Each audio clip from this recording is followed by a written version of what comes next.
Ahmedabad Narendra Modi stadium ఒకప్పుడు మన గుండెల్లో గుణపొందించిన గ్రౌండ్. కానీ ఇప్పుడు అదే గ్రౌండ్లో చరిత్ర తిరగరాయబడింది. పాత గాయాలకు ప్లాస్టర్ వేయడమే కాదు, ఏకంగా ఆపరేషన్ చేసి కివీస్ ని పాతిపెట్టేశారు మనోళ్లు. గతంలో ఇదే గ్రౌండ్లో గుండెకోత మిగిల్చిన చేదు జ్ఞాపకాలను తుడిచేస్తూ కివీస్ జట్టును ఏకంగా 96 పరుగుల తేడాతో మట్టి కరిపించి భారత్ విశ్వ విజేతగా నిలిచింది. టీ20 ప్రపంచ కప్ చరిత్రలో ఇప్పటివరకు ఏ జట్టుకు సాధ్యం కాని ట్రిపుల్ ధమాకా ఇది. వరుసగా 2 సార్లు కప్పు కొట్టిన మొదటి జట్టుగా చరిత్ర సృష్టించడం ఒక ఎత్తైతే, ఏకంగా 3 సార్లు ట్రోఫీ గెలిచిన ఏకైక జట్టుగా టీమిండియా రికార్డు సృష్టించింది. అసలు హోమ్ గ్రౌండ్ లో ఏ జట్టు కూడా ఇప్పటివరకు టీ20 వరల్డ్ కప్ గెలవలేదు అన్న సెంటిమెంట్ ను బద్దలుగొడుతూ మన సూర్యసేన అహ్మదాబాద్ గడ్డపై గెలిచి గర్జించింది. అలా రికార్డులన్నింటినీ కట్టగట్టి సబర్మతి నదిలో కలిపేశారు సూర్యసేన. అన్నిటికంటే పెద్ద గూస్ బంప్స్ మూమెంట్ ఏంటంటే, ఆ ట్రోఫీని ఎంఎస్ ధోని, రోహిత్ శర్మ కలిసి చేతికివ్వడం కోట్లాది మంది అభిమానుల మనసును తాకింది. 2026 టీ20 వరల్డ్ కప్ ఫైనల్లో న్యూజిలాండ్పై 96 పరుగుల భారీ తేడాతో నెగ్గి నాకౌట్స్ చరిత్రలోనే అతిపెద్ద విజయాన్ని టీమిండియా తమ ఖాతాలో వేసుకున్నారు. ఈ మెగా టోర్నీకి అసలైన హీరోలు సంజు శాంసన్ మరియు జస్ప్రీత్ బుమ్రా. ఒకప్పుడు జట్టులో చోటు లేక ఎన్నో విమర్శలు ఎదుర్కొన్న సంజు శాంసన్ ఈరోజు ప్లేయర్ ఆఫ్ ది టోర్నమెంట్ గా నిలవడం ఒక అద్భుతమైన ఇన్స్పిరేషన్ స్టోరీ. సూపర్ 8 నుంచి సెమీస్ వరకు, సెమీస్ నుంచి ఫైనల్ వరకు సంజు ఆడిన ఇన్నింగ్స్ భారత్ జట్టుకు వెన్నెముకగా నిలిచాయి. Player of the tournament award దక్కించుకుంటాడు. మరోవైపు జస్ప్రీత్ బుమ్రా. ఈ పేరు చెబితే చాలు బ్యాటర్ల కాళ్లు వణుకుతాయి. ఫైనల్లో 15 పరుగులు మాత్రమే ఇచ్చి 4 వికెట్లు పడగొట్టి player of the match award గెలవడమే కాకుండా టీ20 వరల్డ్ కప్ లో 40 వికెట్లతో అత్యధిక వికెట్లు తీసిన ఫాస్ట్ బౌలర్ గా రికార్డు నెలకొల్పాడు. ఈ మ్యాచ్ లో మనోళ్ల ఆల్రౌండ్ షో గురించి ఎంత చెప్పినా తక్కువే. అభిషేక్, సంజు, ఇషాన్ కిషన్, శివన్ దుబే వీళ్ళందరూ కలిసి బ్యాటింగ్ లో విధ్వంసం సృష్టిస్తే, ఫీల్డింగ్ లో ఇషాన్ కిషన్ గాల్లో తేలే గ్రద్దలాగా 3 మైండ్ బ్లోయింగ్ క్యాచ్లు పెట్టాడు. అసలు న్యూజిలాండ్ వాళ్ళు మ్యాచ్ ఎక్కడ ఓడిపోయారో తెలుసా? వాళ్ళ లాజిక్ లేని బ్లండర్స్ వల్లే. టాస్ గెలిచి బౌలింగ్ తీసుకున్నప్పుడే సగం మ్యాచ్ వాళ్ళ చేజారిపోయింది. నాకౌట్ మ్యాచ్ లో, అది ఫైనల్లో చేజింగ్ ఎంచుకోవడం అతిపెద్ద పిచ్చితనం. ఇంగ్లాండ్ తో సెమీస్ లో మనోళ్లు ముందు బ్యాటింగ్ చేసి ఎలా తొక్కారో చూసి కూడా కివీస్ కి బుద్ధి రాలేదు. పోనీ బౌలింగ్ అన్న సరిగ్గా వేస్తారా అంటే అదీ లేదు. టోర్నీ మొత్తం స్పిన్నర్లు అభిషేక్ శర్మని ఇబ్బంది పెడితే, శాంట్నర్ మాత్రం గ్లెన్ ఫిలిప్స్ తో 2వ ఓవర్ వేయించి కేవలం 5 రన్స్ ఇచ్చినా ఆ తర్వాత మళ్లీ పేసర్లను దించాడు. ఏటీఎంలో డబ్బులొస్తున్నాయని తెలిసి కూడా క్యాన్సిల్ బటన్ నొక్కినట్లయింది కివీస్ పరిస్థితి. అభిషేక్ దొరికిందే ఛాన్స్ అని కుమ్మేశాడు. ఇక గౌతమ్ గంభీర్ మాటలు తక్కువ, మాస్టర్ మైండ్ ఎక్కువ. మన ఛాంపియన్స్ ట్రోఫీ గెలిచినప్పుడు ఇది గంభీర్ వల్లేనా అని లాజిక్కులు లాగిన వాళ్ళ నోళ్లన్నీ ఈరోజు మూసుకున్నాయి. 2007లో ప్లేయర్ గా కప్పు కొట్టాడు. ఇప్పుడు 2026లో కోచ్ గా తన 2వ ఐసీసీ ట్రోఫీ కొట్టాడు. ఈ రేర్ రికార్డు ప్రపంచంలో ఏ క్రికెటర్ కి లేదు. సూర్యకుమార్ యాదవ్ కెప్టెన్సీ అయితే పక్కా ప్లానింగ్ తో థియేటర్లో block buster cinema screen play లాగా సాగింది. ఈ మ్యాచ్ హైలైట్స్ విషయానికొస్తే, న్యూజిలాండ్ జట్టు టాస్ గెలిచి ఫీల్డింగ్ ఎంచుకున్నారు. అహ్మదాబాద్ పిచ్ మీద ఫైనల్ మ్యాచ్ అనే ప్రెజర్ లేకుండా అభిషేక్ శర్మ, సంజు శాంసన్ క్రీజులోకి అడుగుపెట్టిన తీరు చూస్తే, దీపావళికి 2 రోజుల ముందు శివకాశి టపాసుల గోడౌన్లో ఎవడో అగ్గిపుల్ల గీసి పడేసినట్లు మైదానం మొత్తం దద్దరిల్లిపోయింది. కివీస్ బౌలర్లు బాల్ వేద్దామని పరిగెత్తుకొస్తుంటే, అంతకంటే ముందే బాధేద్దామని మన ఓపెనర్లు క్రీజ్ వదిలి ఊచకోతకొచ్చారు. మొదటి 6 ఓవర్లు వాళ్లకి పవర్ కట్ ప్లేలా మారిపోయింది. భయంతో బంతి ఎక్కడ వేయాలో, లెంత్ ఎలా మెయింటైన్ చేయాలో అర్థం కాక పవర్ ప్లేలోనే ఏకంగా 8 వైడ్లు విసిరారు అంటే వాళ్ల మైండ్ ఏ రేంజ్లో బ్లాక్ అయిపోయిందో స్పష్టంగా అర్థం చేసుకోవచ్చు. అభిషేక్ శర్మ ఫామ్లో లేడు అని నిన్నటి వరకు మీమ్స్ వేసిన వాళ్ళందరికీ ఏకంగా వరల్డ్ కప్ ఫైనల్లోనే తన విశ్వరూపం చూపించి చెంపదెబ్బలాంటి సమాధానమిచ్చాడు.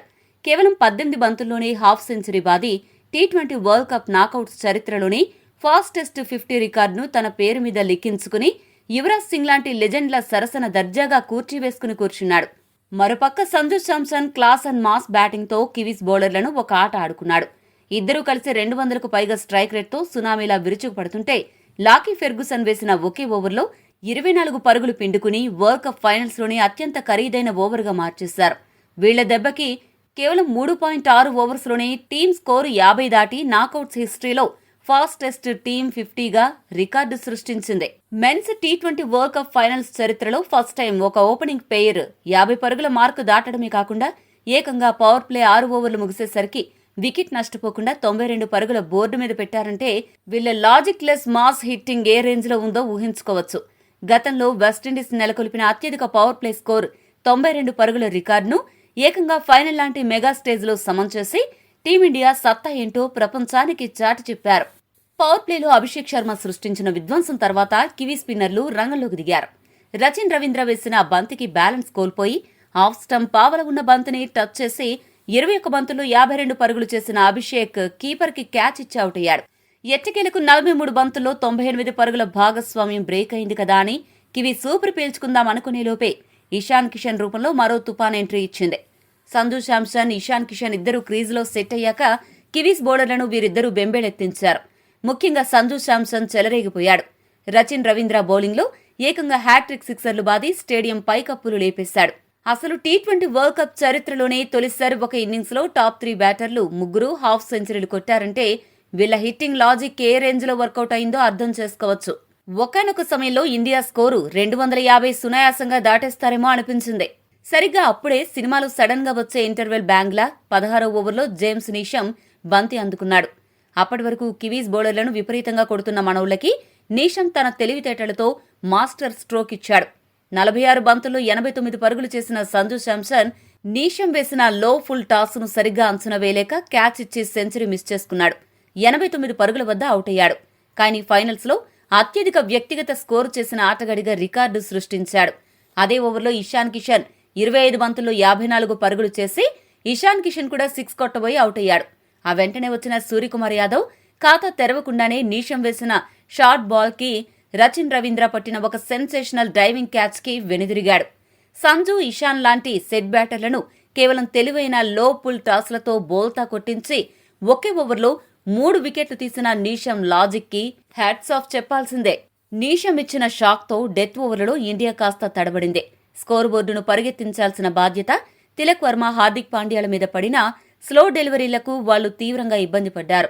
హార్దిక్ అవుట్ అవడంతో 19 ఓవర్లు ముగిసేసరికి స్కోరు 231 దగ్గర ఆగిపోయింది.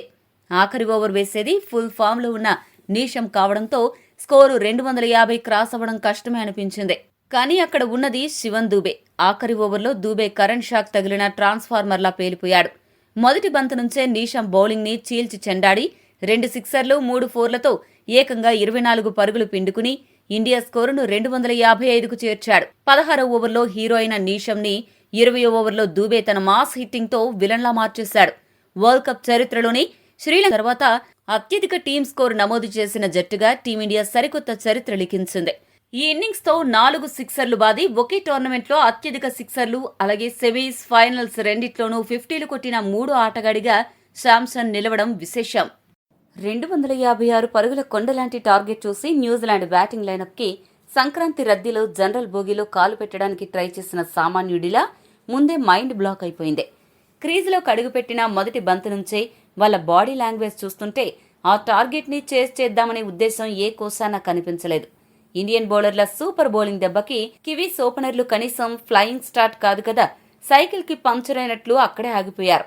ఆన్లైన్లో దమ్ బిర్యానీ ఆర్డర్ ఇస్తే డెలివరీ బాక్స్లో పెరుగన్నం వచ్చినట్లు భారీ స్కోర్లు చేస్తారనుకున్న ఫామ్లో ఉన్న బ్యాటర్లు పూర్తిగా చేతులెత్తేశారు. ఫిన్నెలాండ్ 9 పరుగులకే పెవిలియన్ చేరగా రచిన్ రవీంద్ర కేవలం 1 పరుగుకే మూటాముల్లే సర్దుకున్నాడు. ఆ తర్వాత వచ్చిన గ్లెన్ ఫిలిప్స్, మార్క్ చాప్మన్ కూడా సింగిల్ డిజిట్కే ఎగిరిపోయారు. ఒక పక్క ప్రెజర్ పెరిగిపోతుంటే వికెట్లు మాత్రం సినిమా థియేటర్లో బ్లాక్ టికెట్లు అమ్ముడైనట్లు టపాటపా రాలిపోయాయి. టీం మొత్తం పేకమేడ్లా కూలుతున్న టైంలో టీమ్ సెఫెట్ మాత్రం డిజాస్టర్ టాక్ వచ్చిన సినిమాలో కూడా ప్రాణం పెట్టి నటించే డెడికేటెడ్ హీరోలా పోరాడాడు. ఒక పక్క వికెట్లు పడుతున్నా సరే తన వంతు ప్రయత్నంగా 26 బంతుల్లోని 52 పరుగులు బాది ఓడిపోయే మ్యాచ్లో కూడా కాసేపు కివీస్ క్యాంప్లో ఆశలు రేపాడు.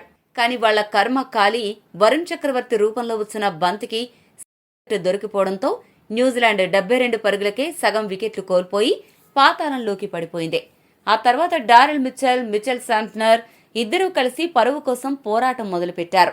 28 బంతుల్లో 52 పరుగుల భాగస్వామ్యం నెలకొల్పి మునిగిపోతున్న టైటానిక్ షిప్ని ప్లాస్టిక్ బకెట్తో నీళ్లు తోడి కాపాడదామనుకున్నట్లు ట్రై చేశారు. కానీ మిచెల్ 17 పరుగులకే అవుట్ అవ్వగా శాంట్నర్ 43 పరుగులతో ఒంటరి పోరాటం చేసి టీం పరువు నిలబెట్టే ప్రయత్నం చేశాడు. ఇక ఈ మ్యాచ్లో ఇండియన్ బౌలర్ల పర్ఫార్మెన్స్ టాప్ లేచిపోయింది. ముఖ్యంగా జస్ప్రీత్ బుమ్రా బౌలింగ్ చూస్తుంటే స్కిప్ చేయలేని యూట్యూబ్ యాడ్లా న్యూజిలాండ్ బ్యాటర్లను టార్చర్ పెట్టింది. తన యార్కర్లు, స్లోయర్ బంతులతో కివీస్ ని ఉక్కిరిబిక్కిరి చేసిన బుమ్రా ఈ ఫైనల్స్ లో ఏకంగా 15 పరుగులు మాత్రమే ఇచ్చి 4 వికెట్లు పడగొట్టి తన మ్యాజిక్ ఏంటో ప్రపంచానికి మరోసారి చూపించాడు. అంతేకాకుండా 40 వికెట్లతో వరల్డ్ కప్ చరిత్రలోనే అత్యధిక వికెట్లు తీసిన ఫాస్ట్ బౌలర్గా బుమ్రా సరికొత్త చరిత్ర సృష్టించాడు.